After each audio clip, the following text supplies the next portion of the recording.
नमस्कार, मैं हूं देवांजलि मोइत्रा। प्रधानमंत्री नरेंद्र मोदी लोकसभा चुनाव से पहले अपने सारे अधूरे काम पूरा कर लेना चाहते हैं, क्योंकि कभी भी चुनाव आयोग चुनाव का बिगुल फूंक सकता है।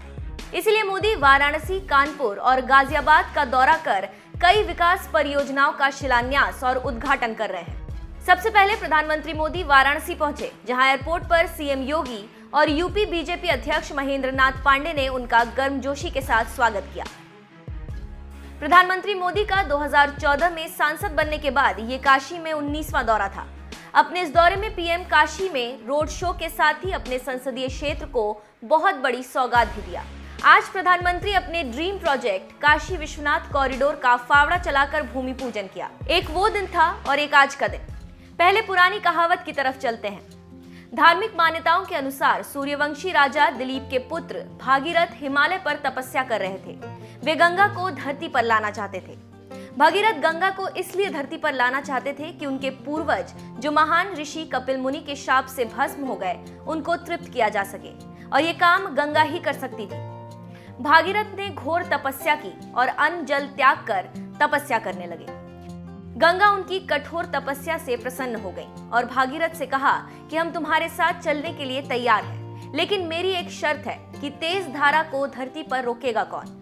अगर वो रोकी ना गई तो धरती को तोड़ती हुई पाताल लोक में चली जाएगी। फिर भागीरथ ने उपाय पूछा तो गंगा ने कहा कि भागीरथ, मेरी प्रचंड धारा को सिर्फ एक ही आदमी रोक सकता है, और वो है शिव।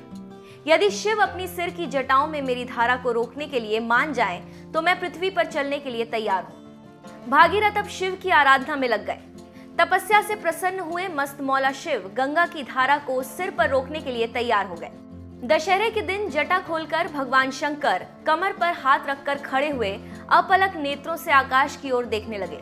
गंगा की धारा हर हर करती हुई स्वर्ग से शिव के मस्तक पर गिरने लगी, लेकिन जल की एक भी बूंद पृथ्वी पर नहीं गिर रही थी। सारा पानी जटाओं में समा रहा था। भागीरथ के प्रार्थना करने पर शिव ने एक जटा निचोड़कर गंगा के जल को धरती पर गिराया। गंगा के मार्ग में जहां ऋषि की कुटिया आई तो धारा ने उसे बहा दिया। गुस्साए हुए मुनि ने योग शक्ति से धारा को रोक दिया। भागीरथ ने प्रार्थना की तो ऋषि ने गंगा को मुक्त कर दिया। तब गंगा का नाम पड़ा जानवी। उसके बाद कपिल मुनि के आश्रम में पहुंचकर गंगा ने भागीरथ के महाराज सगर आदि पूर्वजों का उद्धार किया। उसके बाद अब प्रधानमंत्री मोदी ने अपने शासनकाल में ऐतिहासिक फैसला लेकर एक बार फिर मां गंगा और बाबा विश्वनाथ को एक साथ जोड़कर इतिहास रच दिया है।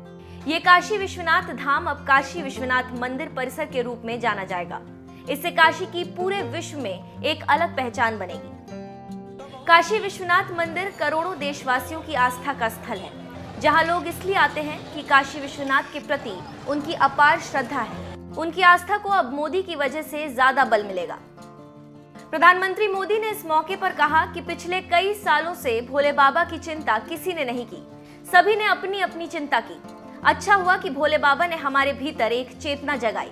इसके कारण 40 से ज्यादा पुरातात्विक मंदिर इस पूरे धाम के अंदर से मिले।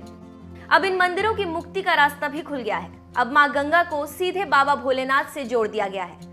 अब श्रद्धालु गंगा स्नान करके सीधे भोले बाबा के दर्शन करने आ सकेंगे। जब महात्मा गांधी यहाँ आए थे तो उनके मन में भी यही पीड़ा थी कि भोले बाबा का स्थान ऐसा क्यों।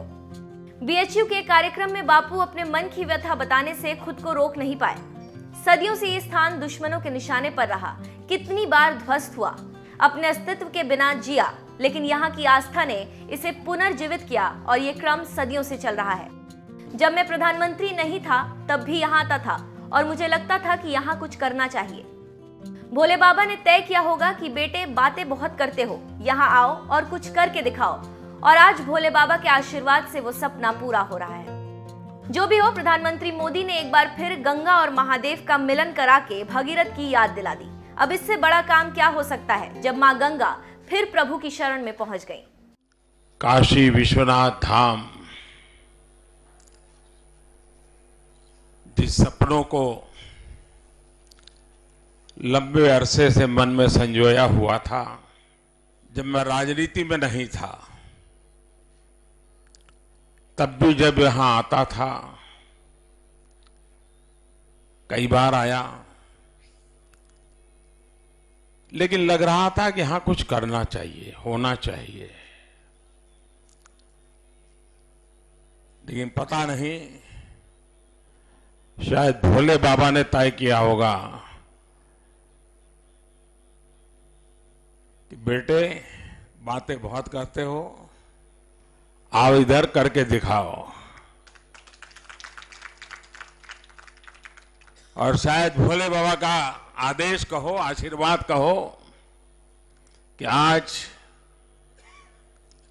वो सपना साकार होने का शुभारंभ हो रहा है।